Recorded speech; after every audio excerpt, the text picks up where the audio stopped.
Good morning students, welcome to online classes. My name is Manisha Tomar. Biology में हम 10th class में life processes के बारे में डिस्कस कर रहे थे। हमने उसमें न्यूट्रिशन की बात की कि किस तरह से हम अपने फूड को का इंटेक करते हैं और उस फूड को डाइजेस्ट करते हैं। स्मॉल इंटेस्टाइन से किस तरह से वो फूड हमारी ब्लड स्ट्रीम तक पहुंचता है और फाइनली हमारी सेल्स तक पहुंचता है।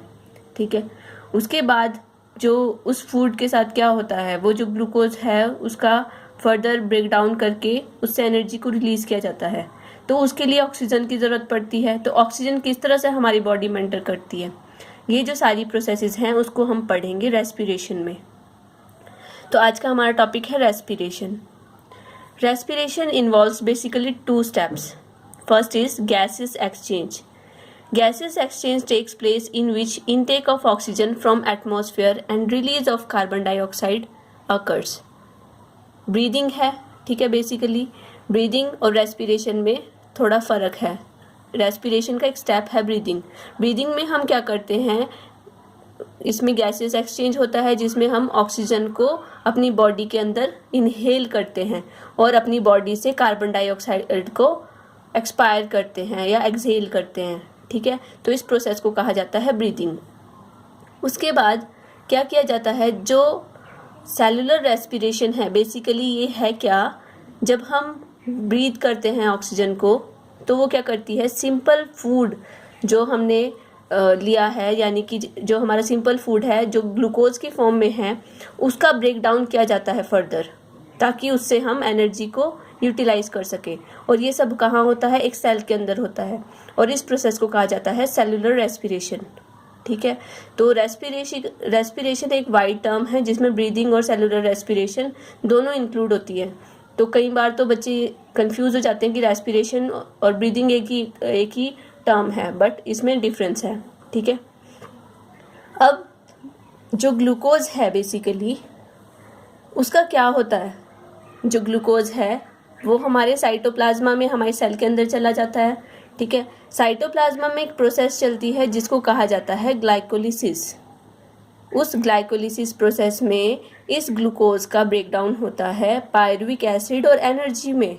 एनर्जी यहाँ पे एटीपी की फॉर्म में बनती है, 2 एटीपी फॉर्म होते हैं, साथ में बनता है पायरुविक एसिड जो कि 3 कार्बन कंपाउंड है।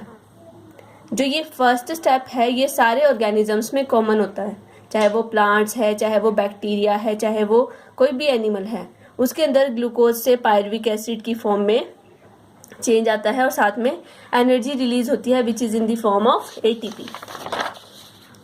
फर्दर पायरुविक एसिड का क्या होता है, पायरुविक एसिड अगर ऑक्सीजन की प्रेजेंस नहीं है, ऑक्सीजन नहीं है एटमॉस्फेयर में, या वो इंडिविजुअल या ऑर्गेनिज्म ऑक्सीजन का यूज़ नहीं करता, तो उसमें क्या होगा, जो इथेनॉल है और कार्बन डाइऑक्साइड ये फॉर्म होते हैं। पायरुविक एसिड से विदाउट ऑक्सीजन जो कंपाउंड बनता है वो इथेनॉल बनता है, कार्बन डाइऑक्साइड बनती है और फाइनली एनर्जी बनती है। ठीक है, ये तो 3 चीज़ें यहाँ पे बनती हैं। अब ये जो प्रोसेस है जो बिना ऑक्सीजन के होती है इसको फर्मेंटेशन कहा जाता है। Process of conversion of pyruvic acid into ethanol, carbon dioxide and energy is known as fermentation.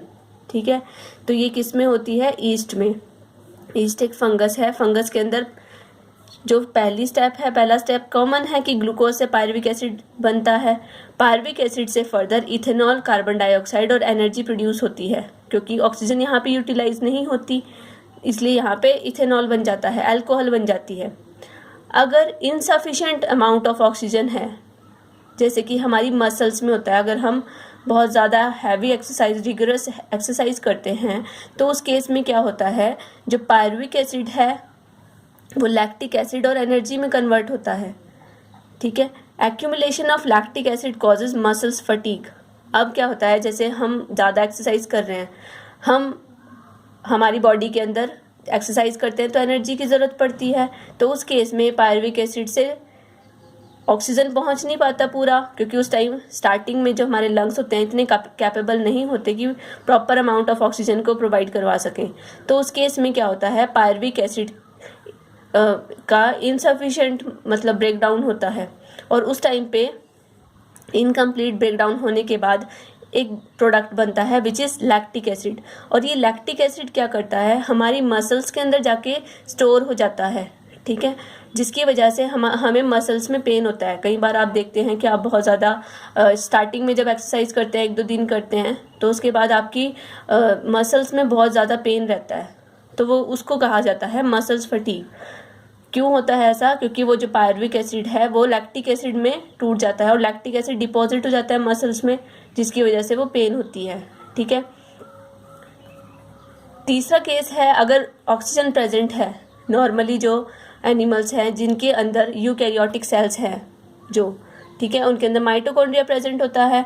तो माइटोकॉन्ड्रिया के अंदर क्या किया जाता है, ऑक्सीजन को यूटिलाइज करके पायरुविक एसिड से कार्बन डाइऑक्साइड, वाटर और एनर्जी बनाई जाती है। अब यहाँ पर जो बाय प्रोडक्ट बनता है वो कार्बन डाइऑक्साइड बनता है। अब यहाँ आप देख रहे हैं कि सिंगल कार्बन यहाँ पे बचती है, ठीक है, तो बाकी सबसे एनर्जी को यूटिलाइज कर लिया गया। तो यहाँ पर माइटोकॉन्ड्रिया जिन सेल्स के अंदर प्रेजेंट होता है वहाँ पर जो पूरा पायरुविक एसिड है उसको यूटिलाइज कर लिया जाता है और एनर्जी प्रोड्यूस की जाती है। तो इन केसेस में सबसे ज़्यादा एनर्जी प्रोड्यूस की जाती है, ठीक है। 36 ATP यहाँ पे प्रोड्यूस होते हैं। अब ATP की बात हम आगे करेंगे। फिर बात आती है रेस्पिरेशन 2 तरह का है, एरोबिक और एनारोबिक। एरोबिक है, नाम से ही क्लियर है, जो एयर की प्रेजेंस में हो रहा है। एयर मतलब यहाँ पर हम बात करते हैं ऑक्सीजन की।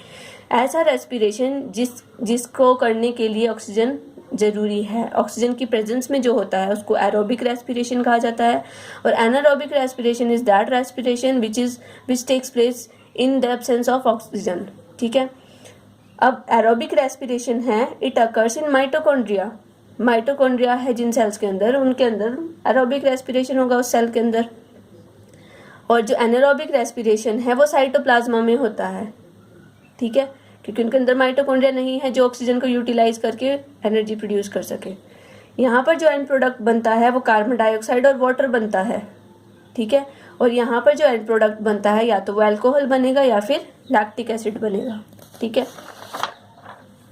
अब जो एरोबिक रेस्पिरेशन है वहाँ पे ज़्यादा से ज़्यादा कार्बन को यूटिलाइज करके एनर्जी प्रोड्यूस की जाती है। आपको पता है कार्बन जो ग्लूकोज है, एक ग्लूकोज मॉलिक्यूल में 6 कार्बन होते हैं और एक ही कार्बन रिलीज हो रहा है और बाकी जितने भी कार्बन है उसको यूटिलाइज करके एनर्जी प्रोड्यूस की जा रही है। लेकिन एनारोबिक रेस्पिरेशन में इथेनॉल बन रहा है, लैक्टिक एसिड बन रहा है, तो वहाँ पर ज़्यादा जो हमारे कार्बन मॉलिक्यूल्स थे, ऑर्गेनिक मटीरियल है हमारा, वो यूटिलाइज नहीं हो पा रहा है। तो यहाँ पर जो एनर्जी बनेगी वो उसका अमाउंट कम होगा। अब जो एनर्जी यहाँ पे प्रोड्यूस होती है वो किस फॉर्म में होती है? ATP की फॉर्म में। हम क्या करते हैं, हमारी बॉडी ज़्यादा से ज़्यादा एनर्जी को ATP की फॉर्म में यूटिलाइज कर देती है, ठीक है। ATP stands for adenosine triphosphate, जिसको एनर्जी करेंसी भी बोला जाता है सेल की, ठीक है। तो ATP बनते कहाँ हैं बेसिकली? ये हमारे माइटोकॉन्ड्रिया के अंदर बनते हैं। ADP है एडिनोसिन डाइफॉस्फेट। इसके साथ जब एक फॉस्फेट मॉलिक्यूल को अटैच कर दिया जाता है तो ATP बन जाता है। अब यहाँ पे आप देख रहे हैं, यहाँ पर मैंने एक बॉन्ड फॉर्म किया है, ये एनर्जी बॉन्ड है, ठीक है। ये बहुत मतलब इसकी एनर्जी बहुत ज़्यादा होती है, राउंड अबाउट 30.5 किलो जूल पर मोल एनर्जी रिलीज होती है जब ये बॉन्ड टूटता है, ठीक है। जब इसको जोड़ा जाता है तो एनर्जी को स्टोर करके ATP की फॉर्म में रख लिया जाता है, और जब इसको तोड़ा जाता है तो यहाँ से जो एनर्जी रिलीज होती है उस एनर्जी को हमारी बॉडी की, हमारी सेल्स की डिफरेंट एक्टिविटीज़ में यूज़ किया जाता है, ठीक है। तो इसलिए हम जो हमारी एनर्जी करेंसी है उसको ATP कहा जाता है। इसके बाद आता है ह्यूमन रेस्पिरेटरी सिस्टम, कि हमारी बॉडी में किस तरह से ब्रीदिंग होती है और किस तरह से हम रेस्पायर करते हैं, ठीक है। तो सबसे पहले जो हमारे नॉस्ट्रिल्स हैं, नॉस्ट्रिल से नेजल कैविटी में एयर जाती है, फिर फेरिंग्स में जाती है, लैरिंग्स में जाती है, फिर ट्रैकिया, फिर bronchi, lungs, bronchioles, alveoli, blood capillaries. तो ये एक पाथ है जिसको हम डायग्रामेटिकली अब देखते हैं। ये है ह्यूमन रेस्पिरेटरी सिस्टम। यहाँ पे आप देख सकते हैं एक ह्यूमन बीइंग है। ह्यूमन बीइंग में हम जो हमारे नोज है, नोज में यहाँ पे ओपनिंग्स होती हैं जिनको एक्सटर्नल नेयर्स या एक्सटर्नल नेजल ओपनिंग्स कहा जाता है। ठीक है, यहाँ से एयर है जो एंटर करती है। इसके बाद हमारा नेजल चैम्बर आता है। ठीक है, नेजल चैम्बर में फर्दर हमारे सब चैम्बर्स होते हैं। फिर यहाँ से इंटरनल नेयर्स होते हैं जिनकी ओपनिंग्स यहाँ पे होती है। अब जो हमारी यहाँ पे बकल कैविटी है, बकल कैविटी के यहाँ पर एक स्ट्रक्चर होता है जिसको बोलते हैं यूवुला। जब हम खाना खाते हैं तो ये बंद हो जाता है और इसको क्लोज कर देता है ताकि वो इस वाले चैम्बर में एंटर ना करे फूड हमारा। ठीक है, फिर यहाँ से जो हमारी बकल कैविटी, यहाँ से हमारी जो डाइजेस्टिव ट्रैक है वो स्टार्ट हो जाता है। ये हम रेस्पिरेटरी ट्रैक की बात कर रहे हैं कि हमारा नेजल चैम्बर है, यहाँ पे इंटरनल नेयर्स होते हैं। यहाँ पे हमारा फेरिंग्स है। ठीक है, फेरिंग्स के भी 3 पोर्शन होते हैं, एक जो लैरिंग्स में ओपन होता है, एक ओरोफेरिंग्स होता है जो हमारी डाइजेस्टिव एलिमेंट्री कैनाल में ओपन होता है, और एक हमारा नेजोफेरिंग्स होता है जो कि हमारे ट्रैकिया में ओपन होता है। ठीक है, इसके बाद यहाँ पे है हमारा लैरिंग्स। लैरिंग्स को वॉइस बॉक्स भी कहा जाता है।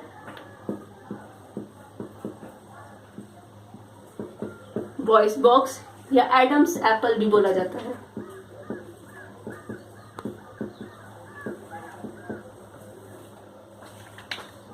यहां से स्टार्ट होता है हमारा ट्रैकिया। हमारे ट्रैकिया में यहाँ पर कार्टिलेज की सी शेप की रिंग्स बनी होती है। ये जो रिंग्स हैं इनका मेन फंक्शन क्या होता है कि जब हम रेस्पायर करते हैं, एयर को इनहेल करते हैं, तो ये जो कार्टिलेज है ये इस ट्रैकिया को बाइंड करके रखता है, कोलैप्स नहीं होने देता। ठीक है, यहाँ पर सी शेप की होती है, ये पीछे से ओपन होती है और आगे से क्लोज्ड होती है। अराउंड अबाउट 16 to 20 ट्रैकिया में कार्टिलेज होते हैं सी शेप के। जो ट्रैकिया है वो फर्दर डिवाइड हो जाता है प्राइमरी ब्रोंकस में। ठीक है, जो हमारे ब्रोंकस हैं, ब्रोंकस में डिवाइड हो जाएगा और उसके बाद ये हम ओपन होता है हमारे लंग्स में। लंग्स एक पेयर की फॉर्म में एग्जिस्ट करता है, जो राइट लंग है और लेफ्ट लंग है हमारा। ठीक है, जो राइट लंग है वो थोड़ा वर्टिकली प्लेस्ड होता है और जो लेफ्ट लंग है जिसमें ये ब्रोंकस ओपन होती है ये थोड़ा सा हॉरिजॉन्टली प्लेस्ड होता है, ये वाली ब्रोंकस। ठीक है, जो राइट लंग है, राइट लंग का जो साइज है वो इससे बड़ा होता है, लेफ्ट लंग से बड़ा होता है और थोड़ा वाइड होता है। जो लेफ्ट लंग है वो थोड़ा नैरो होता है क्योंकि यहाँ पर एक नोच जैसी बनी होती है जहाँ पे हमारा हार्ट फिट होता है। तो जो हमारे हार्ट की पोजीशन है वो सेंटर में होती है, बट उसका थोड़ा लेफ्ट वाला पोर्शन होता है वो थोड़ा सा टिल्टेड होता है। अदरवाइज उसकी जो पोजीशन है वो सेंटर में होती है हमारे लंग्स के बीच में, और जो हमारे लंग्स हैं इसके बाहर हमारा रिब केज प्रेजेंट होता है जो इन लंग्स को प्रोटेक्ट करके रखता है। अगर हम लंग्स का स्ट्रक्चर देखें तो हमारे पास ये ब्रोंकस है। ठीक है, ट्रैकिया डिवाइड हो जाता है ब्रोंकस में और इसका प्लूरल है ब्रोंकाई। ब्रोंकाई एंटर करते हैं हमारे लंग्स में। हमारे लंग्स के बाहर डबल मेम्ब्रेनस शीथ बनी होती है जो कि जिसको हम प्लूरल मेम्ब्रेन भी बोलते हैं। ये प्लूरल मेम्ब्रेन एक फ्लूइड से भरी होती है जिसको प्लूरल फ्लूइड बोलते हैं। उस फ्लूइड का क्या काम होता है, हमारे लंग्स को प्रोटेक्ट करके रखना। शॉक एब्जॉर्बर होता है वो। ठीक है, यहाँ पे बीच में भरा होता है। इसके अंदर जो हमारे ब्रोंकाई है वो फर्दर डिवाइड हो जाते हैं। जो राइट लंग है, right lung is divided into 3 portions और जो लेफ्ट लंग है it is divided into 2 portions. यहाँ से जो हमारे ब्रोंकाई हैं वो 3 पोर्शंस में डिवाइड हो जाते हैं जिनको सेकेंडरी ब्रोंकाई कहा जाता है। ये हमारे सेकेंडरी ब्रोंकाई हैं। यहाँ पर 3 है राइट लंग में और लेफ्ट लंग में 2 है। ठीक है, फर्दर ये ब्रोंकियोल्स में डिवाइड हो जाते हैं और ये एंड होते हैं एल्विलाई में। ये जो स्ट्रक्चर्स यहाँ पे फॉर्म है ये क्या है, एल्विलाई है। एल्विलाई में ब्लड कैपिलरीज का एक रिच सप्लाई होती है, वो डायरेक्ट कांटेक्ट में होती है ब्लड के। ठीक है, जहां पर फाइनली गैसेस एक्सचेंज होता है। इसके नीचे एक मेम्ब्रेन होती है, मसल्स, ये मस्कुलर मेम्ब्रेन होती है जिसको डायफ्राम बोलते हैं। ये जो कैविटी है हमारी, इसको थोरैसिक कैविटी कहा जाता है। ये थोरैसिक कैविटी हमारे डाइजेस्टिव सिस्टम के जितने भी हमारे ऑर्गन्स हैं उससे इस पार्ट को सेपरेट करने का काम करती है। इस पोर्शन को डायफ्राम कहा जाता है। और डायफ्राम और जो हमारी रिब्स होती हैं, रिब्स के बीच में एक्स्ट्रा एक्सटर्नल कोस्टल मसल्स होती हैं और ये डायफ्राम, ये दोनों तरह की जो मसल्स हैं यही हमारी ब्रीदिंग में मेन रोल प्ले करती है।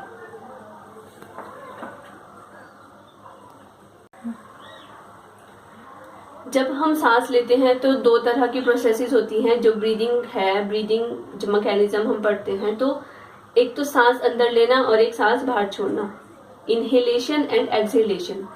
तो इनहेलेशन के टाइम पे क्या होता है, जो हमारा एक्सटर्नल लेयर्स हैं, नॉस्ट्रिल्स हैं, यहाँ से एयर एंटर करती है और एयर एंटर करके इस पाथ को फॉलो करती है, ठीक है। पाथ को फॉलो करके फाइनली उसने कहाँ तक पहुंचना है, हमारी एल्विलाई तक पहुंचना है, ठीक है। तो किस तरह से पहुंचती है, दो प्रोसेस है हमारी, इनहेलेशन एंड एक्सहेलेशन। जो इनहेलेशन है, इनहेलेशन की जो प्रोसेस है इसमें हम जो एयर इनहेल करते हैं उसमें ऑक्सीजन की जो कंसंट्रेशन होती है, कंपोजिशन होती है, वो ज्यादा होती है as compare to carbon dioxide. तो इनहेलेशन की प्रोसेस में हम इनहेल करते हैं एयर को, ठीक है, और एक्सहेलेशन में हम सांस छोड़ते हैं जिसमें ज्यादातर कार्बन डाइऑक्साइड होती है, ठीक है। जो इनहेलेशन की प्रोसेस है ये एक एक्टिव प्रोसेस है और एक्सहेलेशन एक पैसिव प्रोसेस है। ऐसा हमने क्यों कहा कि एक्टिव प्रोसेस का मतलब होता है जिसमें हमारी एनर्जी यूज होती है, पैसिव प्रोसेस होती है जिसमें हमारी एनर्जी यूज नहीं हो रही। तो इनहेलेशन की प्रोसेस एक्टिव होती है क्योंकि इसमें हमारी मसल्स काम करती है, एक्टिवली पार्टिसिपेट करती है, ठीक है, जिसकी वजह से वो अंदर के प्रेशर को कम कर देती है और बाहर से जो एयर है वो रश इन कर जाती है। लेकिन एक्सहेलेशन की प्रोसेस में क्या होता है, वो ऑटोमेटिकली हो जाएगी। तो देखते हैं हम इनहेलेशन और एक्सहेलेशन। इनहेलेशन के दौरान क्या होता है, during inhalation chest cavity expends, जो हमारी थोरेसिक कैविटी होती है वो एक्सपेंड करती है और जिसकी वजह से क्या होता है, जो हमारी रिब्स हैं वो अपवर्ड मूव करती हैं, अपवर्ड एंड आउटवर्ड, ठीक है। हमारा जो डायफ्राम है वो फ्लैट हो जाता है। डायफ्राम के पास यहाँ पे फ्रेनेटिक मसल्स होती हैं, ये मसल्स या रेडियल मसल्स इनको कहा जाता है। ये क्या करती हैं, जब हम इनहेल करना होता है ये मसल्स इसको खींच देती हैं, ठीक है, जिसकी वजह से जो डायफ्राम है, वैसे जो डायफ्राम है इसकी शेप थोड़ी डोम शेप्ड होती है, लेकिन जब ये मसल्स इसको बाहर की तरफ को खींचेगी तो हमारी रिब्स भी अपवर्डली और आउटवर्ड मूव करती हैं। तो जो कैविटी है, थोरेसिक कैविटी एक्सपैंड हो जाती है, हमारे लंग्स ओपन हो जाते हैं, ठीक है, एक्सपैंड हो जाते हैं, जिसकी वजह से अंदर का जो प्रेशर है वो कम हो जाता है। जब अंदर प्रेशर कम हो जाएगा तो ऑटोमेटिकली जो बाहर प्रेजेंट एयर है वहाँ पे प्रेशर ज़्यादा है और जो वो एयर है वो रश इन कर जाती है, वो लंग्स में एंटर कर जाएगी, ठीक है। मैंने आपको पाथ बताया, वो एक्सटर्नल लेयर्स से एंटर करेगी, फिर हमारे नेजल चैम्बर में आएगी, इंटरनल लेयर्स में आएगी, फिर फेरिंग्स में आएगी, ट्रैकिया में आएगी, ट्रैकिया से ब्रोंकाई में आएगी, फिर हमारे लंग्स में एंटर करती हैं, ठीक है, सेकेंडरी ब्रोंकाई में, ब्रोंकियोल्स में, फाइनली एल्वियोलाई में वो पहुंच जाती हैं, ठीक है। और एल्वियोलाई से फर्दर हमारी ब्लड कैपिलरीज अटैच्ड होती हैं, वहाँ से वो ऑक्सीजन होगी उसमें डिफ्यूज़ कर जाती है, ठीक है। तो यहाँ पर आपने इनहेलेशन में ये याद रखना है, जो दो मेन मसल्स हैं, एक तो हमारी डायफ्राम की जो मसल्स होती हैं वो, और साथ में जो हमारी रिब्स हैं, रिब्स के पास एक्सटर्नल कोस्टल मसल्स होती हैं वो भी काम करती हैं, दोनों काम करेंगी, जिसकी वजह से लंग्स एक्सपेंड होगी और एयर एंटर कर जाएगी। तो इनहेलेशन यहाँ पे हो जाती है, ठीक है।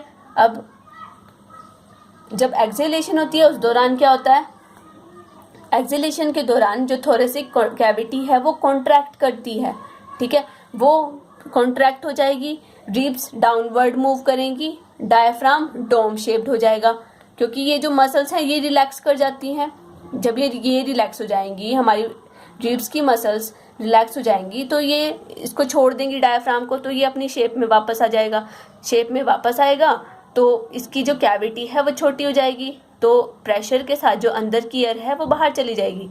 ये आप खुद से भी देख सकते हो, जब आप सांस लेते हो तो क्या होता है, आपकी रिब्स ऊपर की तरफ मूव करती हैं और बाहर की तरफ मूव करती हैं, ठीक है, जिसकी वजह से अंदर प्रेशर कम हो जाता है और जो एयर है वो लंग्स के अंदर एंटर कर जाती है, जब आप सांस छोड़ते हैं तो वो जो यहाँ वाली मसल्स हैं वो भी रिलैक्स हो जाती हैं और रिब्स भी आपकी रिलैक्स हो जाती हैं, तो अंदर का जो प्रेशर है वो वापस से अपनी नॉर्मल पोजीशन पे आ जाता है और अंदर की जो एयर है वो बाहर आ जाती है।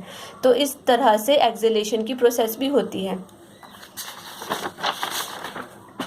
अब यहाँ पे आप देख रहे हैं कि एक्सचेंज ऑफ गैसेस कैसे होता है। अब ये है एक एल्वियोलाई, ठीक है। एल्वियोलाई से ब्लड कैपिलरीज यहाँ पे अटैच्ड हैं।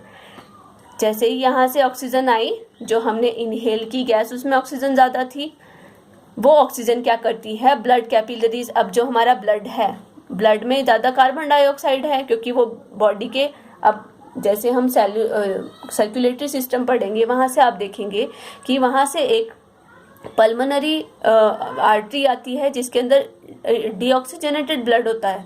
वो डीऑक्सीजनेटेड ब्लड प्यूरिफाई होने के लिए हमारे लंग्स में एंटर कर जाता है। हमारे लंग्स में जो ब्लड आ रहा है उसमें ज़्यादातर कार्बन डाइऑक्साइड है। अब आपको पता ही है हायर कंसंट्रेशन से कोई भी चीज़ अपनी लोअर कंसंट्रेशन में मूव करती है, तो जो ब्लड है, ब्लड में CO2 ज़्यादा है, तो क्या करता है, CO2 ब्लड में से निकलकर एल्वियोलाई के अंदर आ जाती है और जो हमने सांस लिया उसमें ऑक्सीजन ज़्यादा थी, ऑक्सीजन डिफ्यूज़ होके ब्लड के साथ कंबाइन कर जाती है और ऑक्सी हीमोग्लोबिन प्रोड्यूस करती है, ठीक है। और हीमोग्लोबिन ऑक्सीजन के साथ कंबाइन करता है। अब हीमोग्लोबिन क्या है, ब्लड के अंदर एक पिगमेंट होता है जो उसको रेड कलर प्रोवाइड करता है, वो हीमोग्लोबिन होता है। यही ऑक्सीजन को कैरी करने का काम भी करता है। ये ऑक्सीजन के साथ कंबाइन करता है और ब्लड के साथ सेल्स तक पहुंचता है। अब सेल्स के अंदर क्या होता है, आपने पढ़ा अभी, सेलुलर रेस्पिरेशन होगी वहाँ पर, ठीक है। माइटोकॉन्ड्रिया क्या करता है, उस ऑक्सीजन को यूज़ करके ATP प्रोड्यूस कर देता है, साथ साथ वहाँ पर कार्बन डाइऑक्साइड रिलीज होती है, तो वो कार्बन डाइऑक्साइड फिर से वापस आकर ब्लड में मिल जाती है और ब्लड के साथ वो आकर यहाँ पे एल्वियोलाई में छोड़ दी जाती है। जब हम एक्सहेल करते हैं तो उसमें कार्बन डाइऑक्साइड ज़्यादा होती है और वो बाहर निकल जाती है। इस तरह से ऑक्सीजन हमारी बॉडी में अंदर एंटर करती है और कार्बन डाइऑक्साइड बाहर निकल जाती है। तो ये जो प्रोसेस है वो चलता रहता है, ठीक है। इस तरह से हमारा जो फूड है वो डाइजेस्ट होता रहता है, डाइजेस्ट क्या, उसका ब्रेकडाउन होता रहता है और फाइनली हमारी बॉडी को एनर्जी मिलती रहती है, जो कि मेन पर्पस है रेस्पिरेशन का। अब ये तो बात थी ह्यूमन बींग्स की, ह्यूमन बींग्स के अंदर ऐसा होता है, लेकिन दूसरे ऑर्गेनिजम्स भी तो हैं, उनके अंदर भी तो कुछ ना कुछ प्रोसेस होती होगी। अब जो टेरेस्ट्रियल ऑर्गेनिजम्स हैं, मतलब जो लैंड पे पाए जाने वाले हैं, उनके अंदर तो इसी तरह का सिस्टम है। उनके पास किसी के पास लंग्स हैं, किसी के पास बुक गिल्स या डिफरेंट ऑर्गेनलीज दूसरी होती हैं। जैसे लोअर ऑर्गेनिजम्स होते हैं उनमें अलग अलग ऑर्गेनलीज होती हैं, कुछ अपनी स्किन के थ्रू भी रेस्पायर करते हैं। जैसे हम फिशेस की बात करते हैं तो फिशेस क्या करती हैं, आपने देखा होगा, जैसे अगर आपके घर में या कहीं एक्वेरियम में आपने देखा होगा फिशेस को, तो फिशेस क्या करती हैं, अपने मुंह से पानी को अंदर लेती रहती हैं। तो उस दौरान वो क्या करती हैं, पानी को तो अंदर लेंगी, वो डिजॉल्व फॉर्म में ऑक्सीजन को यूज़ करती हैं, पानी को वो अंदर लेती हैं और उनके जो, जैसे हमारे ईयर वाले पोर्शन होते हैं ना, तो जो फिश होती है उसके उस पोर्शन में गिल्स प्रेजेंट होते हैं, स्केल्स के नीचे गिल्स प्रेजेंट होते हैं। तो जो वो गिल्स हैं, गिल्स के थ्रू क्या करती है, उसमें बीच में कर्टन्स लगे होते हैं, गिल्स कर्टन्स की फॉर्म में होते हैं जिसमें ब्लड सप्लाई होती है। अब मुंह से पानी लेती है और गिल्स के थ्रू वो उस पानी को बाहर निकाल देती है। जैसे ही वो पानी उन गिल्स के कांटेक्ट में आता है, उन लेयर्स के कांटेक्ट में आता है, तो वहाँ से कार्बन डाइऑक्साइड उस पानी के अंदर आ जाती है और जो ऑक्सीजन होती है पानी के अंदर डिजॉल्व फॉर्म में, वो गिल्स के अंदर चली जाती है, जिसके थ्रू वो उनकी बॉडी के अंदर वो ऑक्सीजन चली जाती है। तो इस तरह से जो एक्वेटिक एनिमल्स हैं वो डिजॉल्व ऑक्सीजन को यूज़ करते हैं। अब प्लांट्स हैं, प्लांट्स क्या करते हैं, प्लांट्स के अंदर स्टोमेटा प्रेजेंट होते हैं। मैंने आपको पहले भी बताया जब हमने न्यूट्रिशन की बात की कि स्टोमेटा कुछ पोर्स होते हैं जो ट्रांसपीरेशन का काम करते हैं और कार्बन डाइऑक्साइड भी जिनके थ्रू एंटर करती है, तो गैसेस एक्सचेंज करते हैं स्टोमेटा। अब दिन के टाइम में क्या होता है और रात के टाइम में क्या होता है, अब स्टोमेटा है, स्पोर्स होते हैं जो कि लीव्स की सरफेस पे प्रेजेंट होते हैं या यंग स्टेम्स में प्रेजेंट होते हैं। तो दिन के टाइम में क्या होता है, स्टोमेटा ओपन होते हैं क्योंकि उनको कार्बन डाइऑक्साइड लेनी होती है, फोटोसिंथेसिस करनी होती है प्लांट को। तो वो क्या करता है, बाहर से कार्बन डाइऑक्साइड स्टोमेटा के थ्रू अंदर एंटर करती है फोटोसिंथेसिस की प्रोसेस होती है जिसके दौरान ऑक्सीजन रिलीज होती है। ये ऑक्सीजन यूटिलाइज हो जाती है रेस्पिरेशन में। अब फूड तो खाना तो वो भी बना रहे हैं प्लांट्स, एनर्जी उनको भी चाहिए, रेस्पिरेशन वो भी करते हैं, तो वो क्या करते हैं, अपनी फोटोसिंथेसिस में जो ऑक्सीजन रिलीज होती है उसी को रेस्पिरेशन में यूज कर लेते हैं। लेकिन जहाँ यहाँ पर ऑक्सीजन ज़्यादा बनती है as compare to carbon dioxide which is release during the process of respiration, तो ज़्यादा अमाउंट में ऑक्सीजन यहाँ पे प्रोड्यूस होती है जिसको वो स्टोमेटा के थ्रू बाहर छोड़ देते हैं, और आधी थोड़ी बहुत यूज़ कर लेते हैं, थोड़ी बहुत बाहर छोड़ देते हैं, फिर उसको यूज़ करके कार्बन डाइऑक्साइड रिलीज कर देते हैं रेस्पिरेशन में। ये कार्बन डाइऑक्साइड फर्दर ये यूज़ कर सकते हैं फोटोसिंथेसिस में, और बाहर से भी कार्बन डाइऑक्साइड लेते रहते हैं। तो यहाँ पे दिन के टाइम में तो ये सर्कल चलता रहता है, CO2 बाहर से लेते हैं या रेस्पिरेशन से लेते हैं, ऑक्सीजन बनती है उसको रेस्पिरेशन में यूज़ करते हैं या बाहर निकाल देते हैं। लेकिन रात के टाइम में क्या होता है, रात के टाइम में तो फोटोसिंथेसिस नहीं होती क्योंकि सनलाइट नहीं है, तो फोटोसिंथेसिस भी नहीं होगी। रात के टाइम में स्टोमेटा अगर वैसे तो क्लोज होते हैं, ठीक है, लेकिन अगर हैं ओपन हैं तो डिफ्यूज़न के थ्रू भी जो ऑक्सीजन है वो अंदर आती रहती है, ऑक्सीजन अंदर आएगी और रेस्पिरेशन में यूज़ होती रहती है। यहाँ पे CO2 रिलीज होगी, वो बाहर चली जाती है, ठीक है। तो रात के टाइम पे सिर्फ फोटोसिंथेसिस नहीं होती, सिर्फ रेस्पिरेशन होती है। तो रात के टाइम पे CO2 ज़्यादा रिलीज होती है और ऑक्सीजन बाहर से ही आती है। तो रात के टाइम पे इसलिए पेड़ पौधों के नीचे नहीं सोना चाहिए। तो इस तरह से जो प्लांट्स हैं, प्लांट्स भी रेस्पायर करते हैं, उनको वो भी अपने फूड को डाइजेस्ट करके उससे एनर्जी प्रोड्यूस करते हैं। अब रेस्पिरेशन भी हो गया, फूड को डाइजेस्ट करके एनर्जी प्रोड्यूस कर ली। अब नेक्स्ट स्टेप में क्या करते हैं, अब जो फूड है या एनर्जी है या ऑक्सीजन है, ठीक है, उसको पूरी बॉडी में सर्कुलेट करने का क्या मीडियम है, इसको हम पढ़ेंगे सर्कुलेटरी सिस्टम में, जो कि हम नेक्स्ट लेक्चर में डिस्कस करेंगे। Thank you class.